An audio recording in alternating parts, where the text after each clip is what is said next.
para a alma. Espera um pouquinho.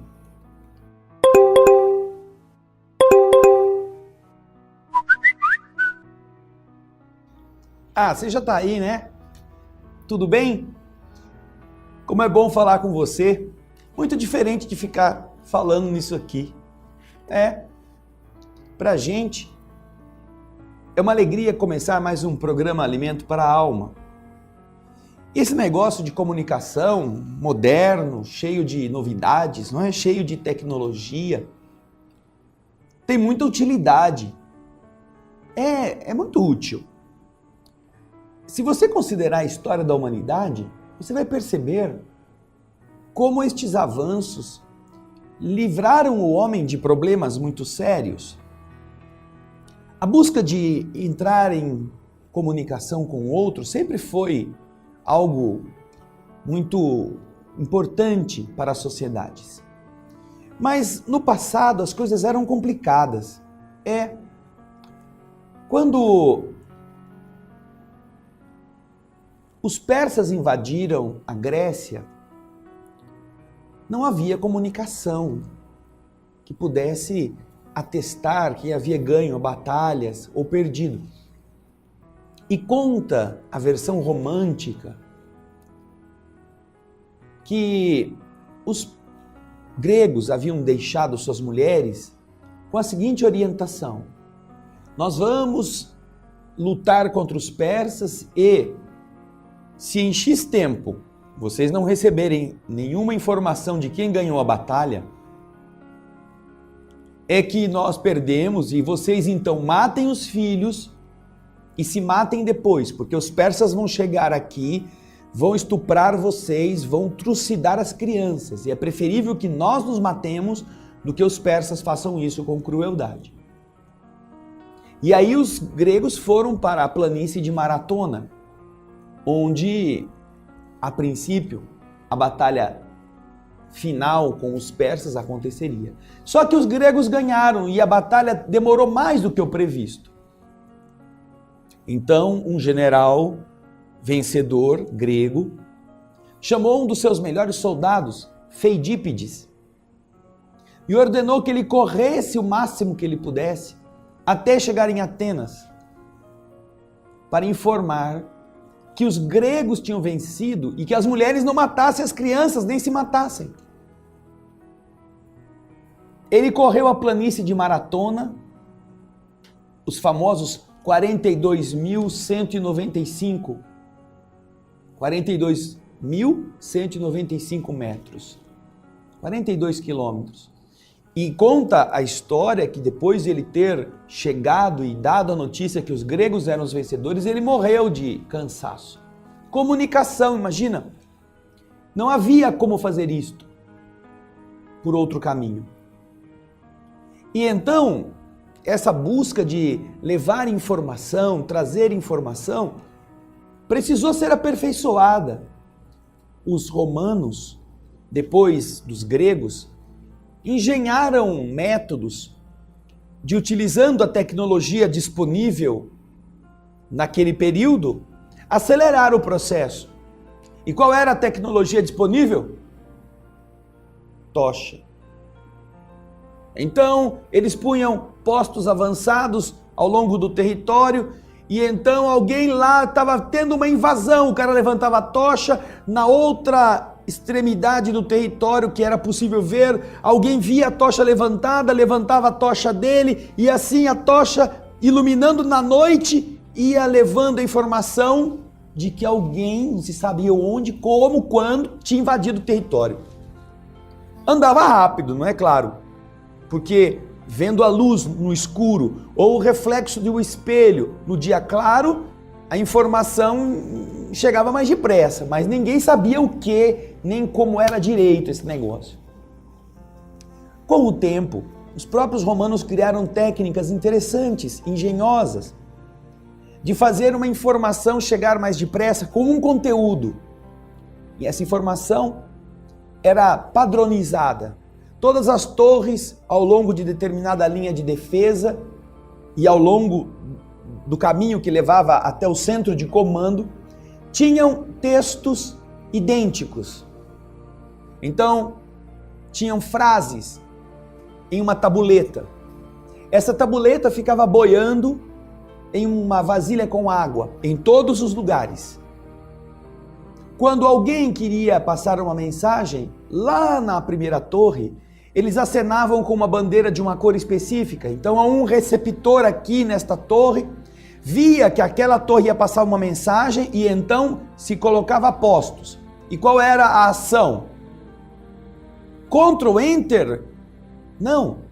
Eles tinham que desconectar no recipiente de água, na mesma hora, a vazão, para que a água começasse a baixar. Aquela pequena rolha que interrompia a saída de água era tirada e então a vazão começava a baixar o nível de água e a tabuleta ia baixando até que chegasse no nível em que a frase que aquele forte queria passar fosse a desejada. Então ele interrompia a água e o outro dava o sinal, o cara daqui interrompia também e assim. Estamos sendo invadidos. Aqui também estava, estamos sendo invadidos. Ah, olha, era um conteúdo complicado, né? Mas é um conteúdo.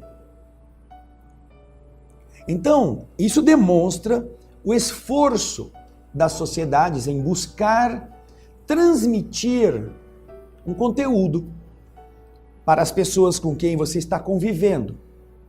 Mas estas coisas foram sendo modificadas, a evolução foi ganhando na tecnologia e nós chegamos a uma época em que o telégrafo passou a ligar os pontos quase que simultaneamente.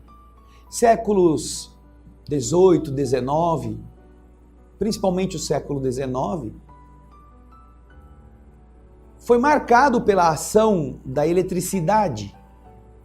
E então, temos os aparelhos que começaram a fazer ruídos e que, conectados, estabeleciam informações muito mais rápidas, mas ainda assim precárias. O código Morse, de verdade, salvou muita gente, ajudou muitas pessoas, mas ele era, apesar de rápido, restrito. Era preciso ter muita atenção e a resposta à comunicação dependia de um tradutor.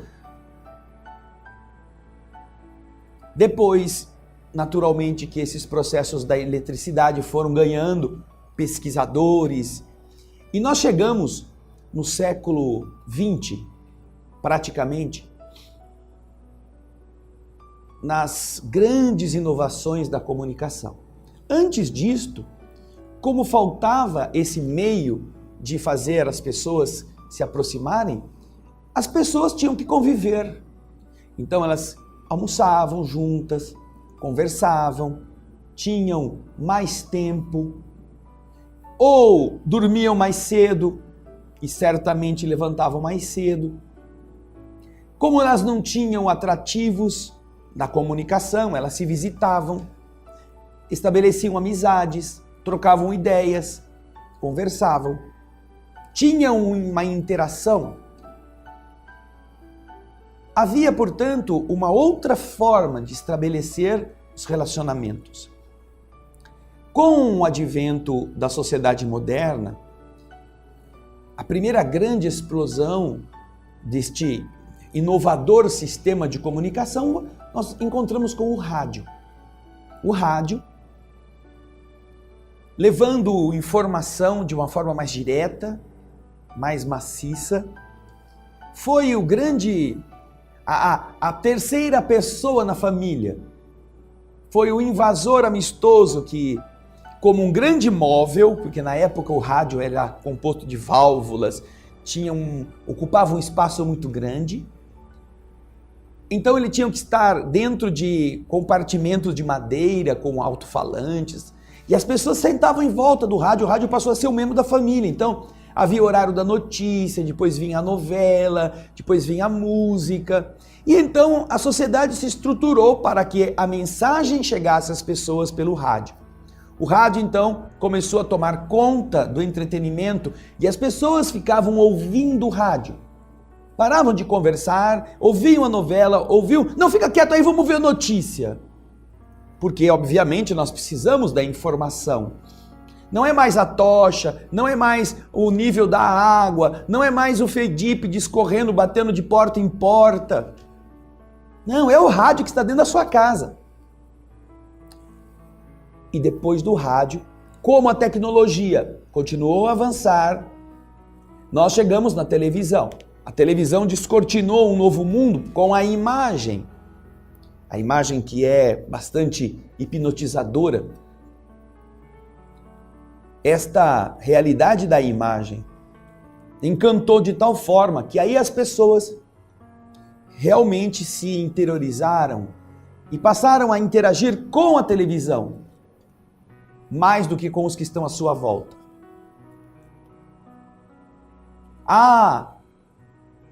Com isto,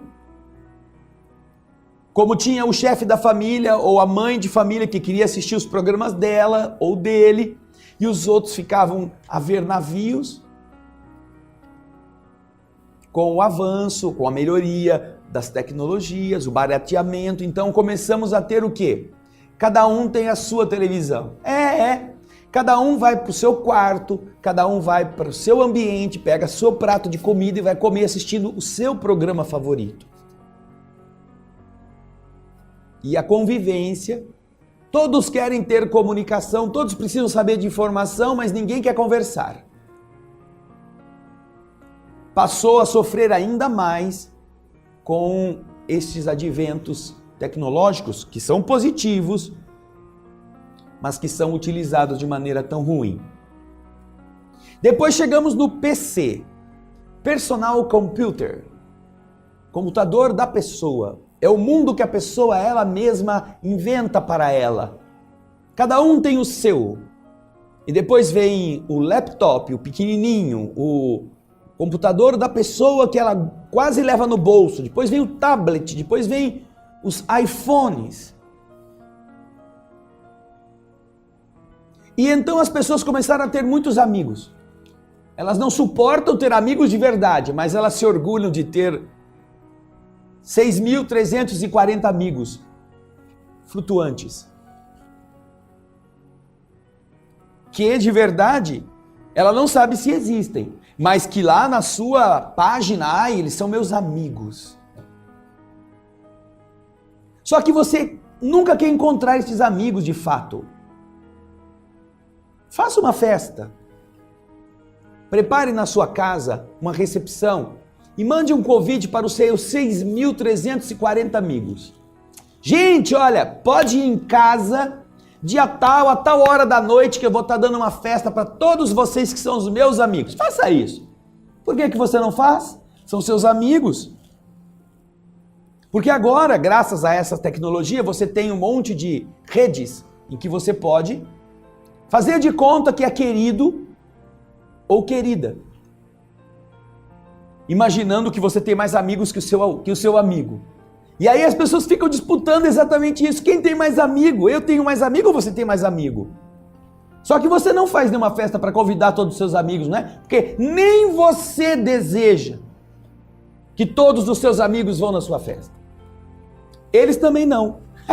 Isso que é legal. Eles também não querem. Porque essa amizade não é amizade. Essa amizade não sabe se você está doente, não sabe se você precisa de ajuda, não sabe se você está precisando de alguém que te aguente, que você possa desabafar. Eles não querem saber disso, eles não têm tempo. Eles querem ter você como amigo quando eles ligam essa porcaria aqui, quando vê a sua carinha, a sua fotografia, ai que bonito, ai que metido, ai que falso. E cada um deseja aparecer aquilo que não é. Cada um deseja dar ao outro a falsa ideia de que ele é tal coisa sem que ele seja. É por isso que as pessoas não querem se encontrar. É claro que existem exceções. É claro que pessoas encontram outras. É verdade. É verdade que fazem até um começo de amizade virtual, depois algumas se transformam em amizades verdadeiras. Mas a maior parte está querendo usar isso aqui para dizer que tem amigos, mas de verdade, Quando chega a hora de aparecer com os amigos, ou de encontrar essa maioria de amigos, sabe o que ele deseja fazer? Sabe o que ele quer fazer? Ele quer fazer isso aqui, ó.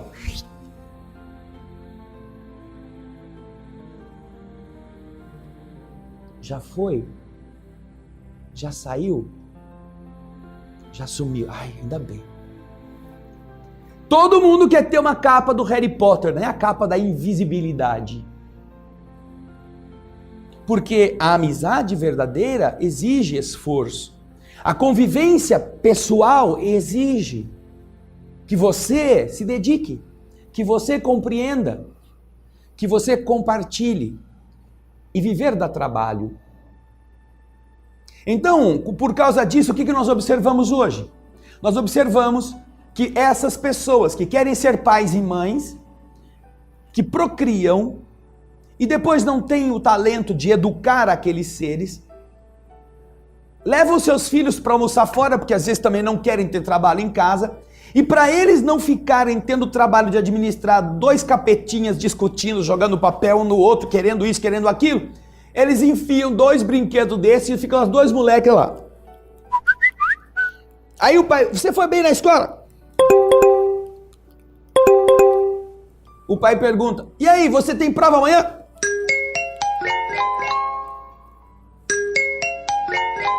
Você fez a lição de casa? E a criança não está nem aí em responder, porque geralmente está brincando, às vezes até com o irmão que está na mesma mesa, usando uma tecnologia que impede que a pessoa se aproxime. E por que pais fazem isso? Ai, para ter sossego. Ai, porque com isso o moleque fica quieto. Então por que pôs o filho no mundo? Quer sossego? Não procrie. Mas se você foi o pai, coloque a sua marca naquela alma e coloque limites. Eduque seu filho, mostrando que a tecnologia é útil, é positiva, mas ela não substitui a essência do espírito. Na tecnologia você aprende a comprar, aprende a precisar ou acreditar que precisa, mas você não aprende a compreender, não aprende a ser útil, não aprende a servir, não aprende a amar, não aprende a se dedicar, a se doar. Este é o escudo dos egoístas.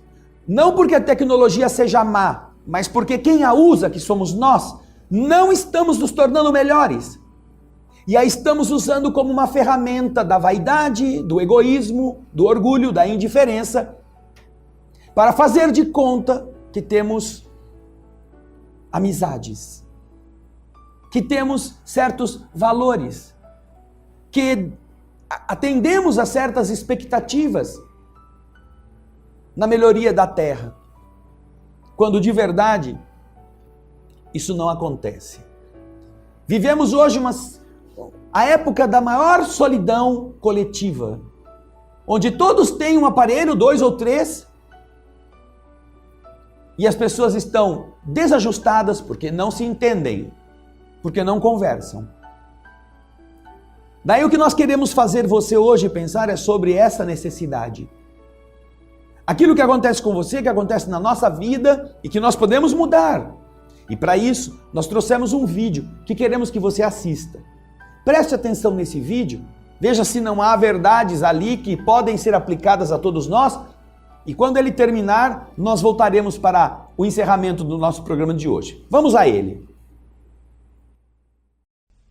I have 422 friends, yet I'm lonely. I speak to all of them every day, yet none of them really know me.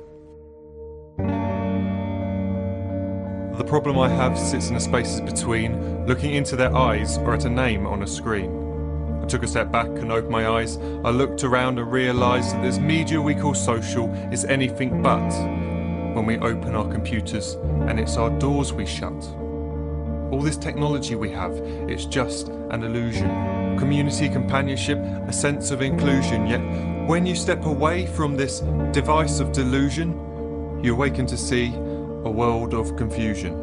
A world where we're slaves to the technology we mastered, where information gets sold by some rich, greedy bastard. A world of self-interest, self-image, self-promotion, where we all share our best bits but leave out the emotion. We're at our most happy with an experience we share, but is it the same if no one is there? Be there for your friends, and they'll be there too, but no one will be if a group message will do. We edit and exaggerate, crave adulation. We pretend not to notice the social isolation. We put our words into order until our lives are glistening. We don't even know if anyone is listening. Being alone isn't a problem. Let me just emphasise, if you read a book, paint a picture, or do some exercise, you're being productive and present, not reserved and recluse. You're being awake and attentive and putting your time to good use. So when you're in public and you start to feel alone, put your hands behind your head, step away from the phone. You don't need to stare at your menu or at your contact list. Just talk to one another. Learn to coexist. I can't stand to hear the silence of a busy commuter train where no one wants to talk through the fear of looking insane. We're becoming unsocial. It no longer satisfies to engage with one another and look into someone's eyes. We're surrounded by children who, since they were born, have watched us living like robots and think it's the norm. It's not very likely you'll make world's greatest dad if you can't entertain a child without using an iPad. When I was a child, I'd never be home. Be out with my friends on our bikes, we would roam. I'd wear holes in my trainers and graze up my knees. We'd build our own clubhouse high up in the trees. Now the park's so quiet it gives me a chill. See no children outside and the swings hanging still. There's no skipping, no hopscotch, no church and no steeple. We're a generation of idiots, smartphones and dumb people. So look up from your phone, shut down the display. Take in your surroundings, make the most of today. Just one real connection is all it can take to show you the difference that being there can make. Be there in the moment that she gives you the look that you remember forever as when love overtook. The time she first holds your hand or first kiss your lips. The time you first disagree but still love her to bits. The time you don't have to tell hundreds of what you've just done because you want to share this moment with just this one. The time you'll sell your computer so you can buy a ring for the girl of your dreams who is now the real thing. The time you want to start a family, and the moment when you first hold your little girl and get to fall in love again. The time she keeps you up at night and all you want is rest, and the time you wipe away the tears as your baby flees the nest. The time your baby girl returns with a boy for you to hold, and the time he calls you granddad and makes you feel real old. The time you take in all you've made just by giving life attention, and how you're glad you didn't waste it by looking down at some invention. The time you hold your wife's hand, sit down beside her bed, you tell her that you love her, lay a kiss upon her head. She then whispers to you quietly, as her heart gives a final beat, that she's lucky she got stopped by that lost boy in the street.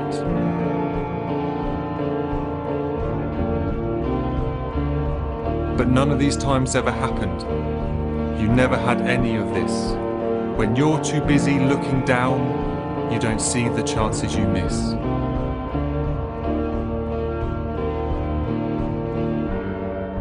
So look up from your phone, shut down those displays. We have a finite existence, a set number of days. Don't waste your life getting caught in the net, as when the end comes, nothing's worse than regret. I am guilty too of being part of this machine, this digital world we are heard but not seen, where we type as we talk and we read as we chat, where we spend hours together without making eye contact. So don't give in to a life where you follow the hype. Give people your love, don't give them your like. Disconnect from the need to be heard and defined.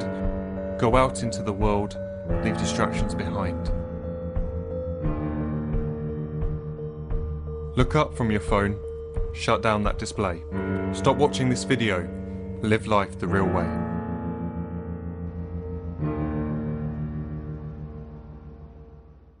Quantas verdades, não é mesmo? Quantas coisas que estão acontecendo. E estão acontecendo porque nós estamos deixando. Porque às vezes nós também estamos participando dessa histeria coletiva. Estamos supervalorizando a tecnologia, esquecendo que aquilo que está por detrás da tecnologia, que deu causa à tecnologia, é mais importante do que ela. Não adianta nós estarmos cheios de aparelhos eletrônicos e vazios de pessoas.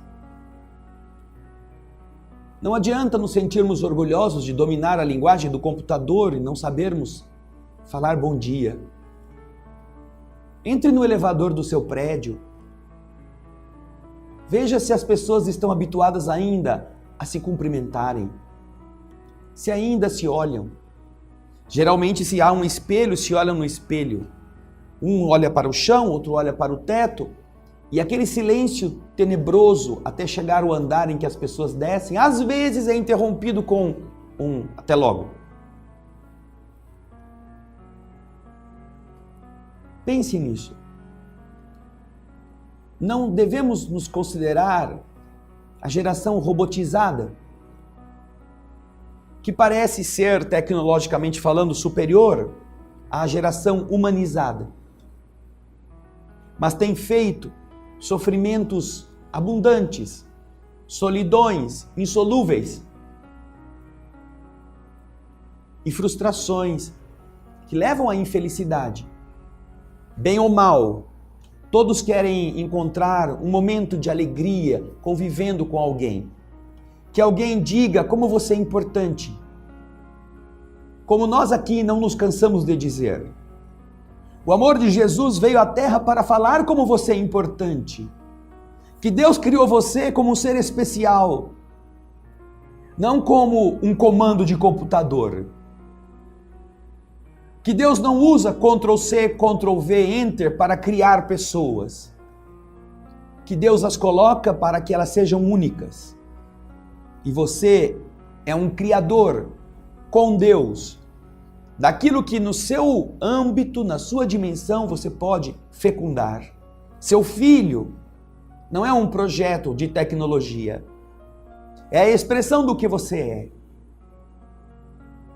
Sua vida familiar demonstra quanto você se empenha para que todas as pessoas que estão ali se entendam. E lembre-se de uma coisa. Todas as vezes que você reconhece os valores daqueles com quem você está convivendo, todas as vezes que você os enaltece, todas as vezes que você os ajuda a subir na autoestima, essas pessoas vão te amar. Jesus nos ensinou isto. Quando perdoa a prostituta, Simão questiona, como é que este homem não sabe que ela é uma prostituta? E Jesus lhe pergunta, se alguém deve 5.000 moedas e o outro deve 50 e ambos são perdoados pelo credor, quem vai amar mais o credor? Certamente aquela que teve mais dívida perdoada. Assim, aquele que mais perdoa é que mais é amado. É aquele que mais produz amor nos outros. Porque os que estão endividados se agradecem muito o fato de alguém ter relevado seus defeitos, ter ajudado-os a vencer seus problemas. Não esqueça disso. Você não é um aparelho, você não é um código, você não é uma máquina que depende da bateria. Você é um filho de Deus, você é uma ânima, você é o hálito do Criador. Viva, utilizando bem a tecnologia que nós dispomos, mas não substituindo as pessoas pelos chips, pelas máquinas. Ame e seja amado. E você vai ver que vale a pena viver. E vale a pena melhorar o mundo em que estamos.